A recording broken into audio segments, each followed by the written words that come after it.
ప్రజా విజయోత్సవాలను కాంగ్రెస్ పార్టీ సంబరాలుగా జరుపుకుంటున్నారని మాజీ మంత్రి నిరంజన్ రెడ్డి విమర్శించారు.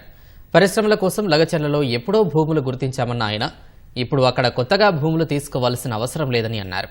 పేద గిరిజనులను బెదిరించి భూములు ఏదో రకంగా లాక్కోవాలని ప్రభుత్వం చూస్తోందని నిరంజన్ విమర్శించారు.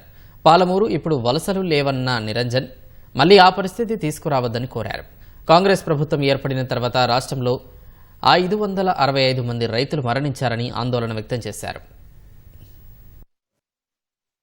ఇదివరకే ప్రభుత్వం గుర్తించినటువంటి కేసీఆర్ ప్రభుత్వం గుర్తించి తయారుగా పెట్టినటువంటి భూములు ఈ రాష్ట్రంలో సిద్ధంగా ఉన్నాయి. మీరు ఎంప్లాయ్మెంట్ క్రియేట్ చేస్తామంటే, ఇండస్ట్రీస్ పెడతామంటే వి వెల్కమ్ ఇట్.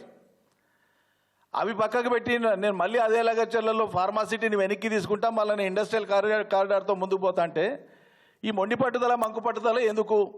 ఆ గిరిజనుల భూములే కావాలన్నా? ఇంకోతోన ప్రభుత్వ భూములు అదే నియోజకవర్గంలో ప్రభుత్వ భూములు వెతకండి, లేవా? చాలా ఉన్నాయి గుట్టలు గట్లు.